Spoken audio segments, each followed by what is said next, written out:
Hello everyone! Finally episode 1, new hair, new location, new me who will finally upload regularly. Actually 5 episodes in the next 5 days, I promise. And starting with this one, you cannot imagine for how long I wanted to talk about it. And a disclaimer, the following is completely my opinion and the roasting that's about to happen should not be taken as a sign of hate, but rather as a wake-up call for the university to finally get it together.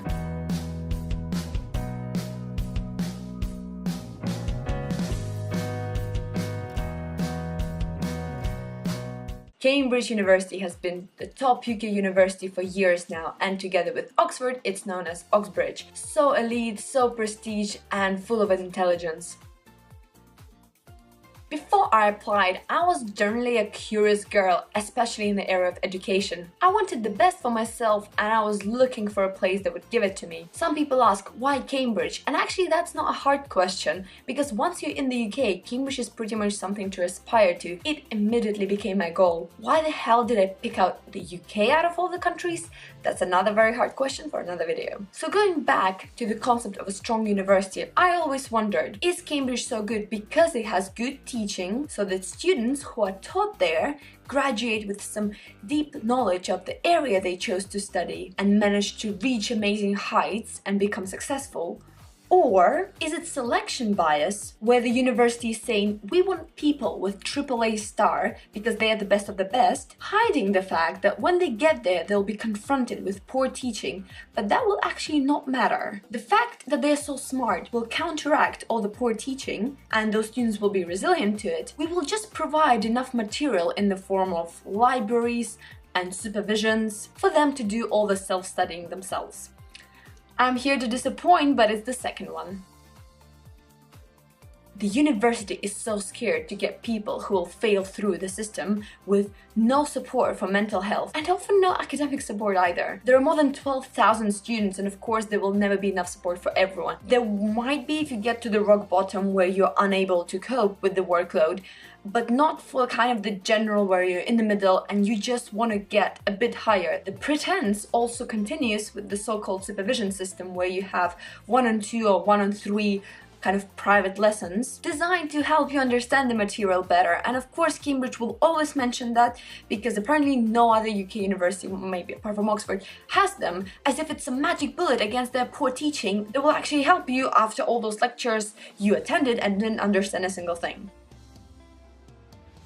Let's get the stats out. Supervisors are paid £30 for that 1 hour.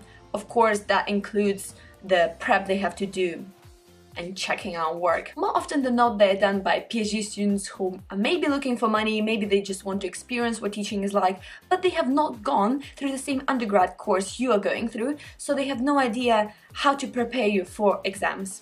I'll have another video about supervisions and about how useless they can be.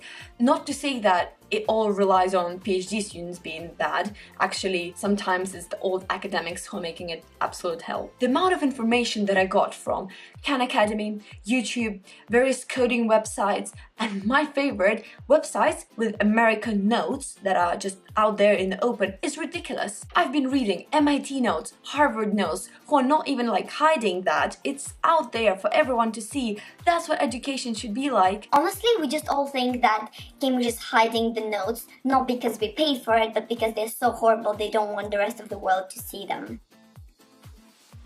One of the main points of the video, Cambridge is so famous not for teaching, but its research and researchers who went on to win some awards. Hence, it is in universities' interest to invest into PhDs and their programs because they will be the ones who go on and make the university famous, not undergraduate students who go to hackathons and want to go out there in the industry and earn thousands of pounds with the Big Four.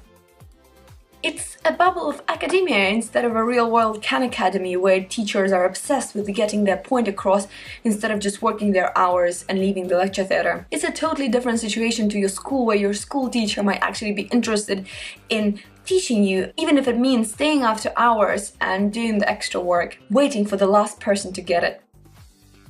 It was such a disappointment, the academic value that I thought I would be getting from Cambridge, and at times you completely forget about it because you're surrounded by beautiful architecture, by amazing, smart people. They can be your driving force to become as good, and more often than not, they are your peers, not necessarily cool academics in socks and sandals. For the first year, you're blinded by the fact that, wow, oh my god, I'm in freaking Cambridge.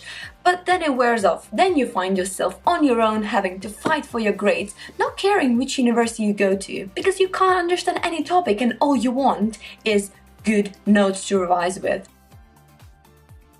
At this point, I remember so many people showing up and telling me, it doesn't matter, Cambridge's reputation will do all the work for you, you will get employed, just try to enjoy these years. And yeah, the fact that I'm paying more than £100,000 for this degree is just to get this slip where it will say Cambridge University, and apparently that will attract recruiters and nothing will stay here. And that works for a while. I actually forgot about this dread because then comes the final year where you're completely focused on your grades because the last exam is all that matters. The whole reputation thing is a never-ending lie, which actually recruiters are buying into, not realizing that the only thing that Cambridge managed to give us was a lot of pressure, which admittedly we wouldn't have gotten on our own by doing the same example sheets in our room. And maybe Cambridge is also good for some kind of euphoria, picturing amazing people walking down the same streets like Isaac Newton or Stephen Hawking. But you know what? None of it matters, because in the end, people find themselves inequipped to go into the real world of industry and find jobs. And that's what the career service is actually there for life, for us. And what do we find? The system exists just to produce more of the same kind, and people move on from undergrad to masters, from masters to PhD, and then they become those professors in sandals. That's my little rant for today.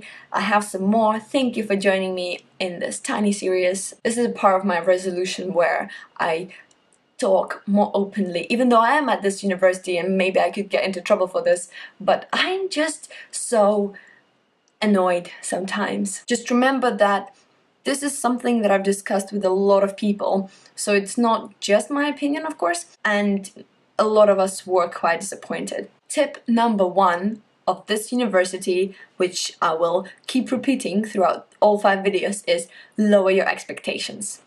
This will help you a lot. Bye! See you tomorrow!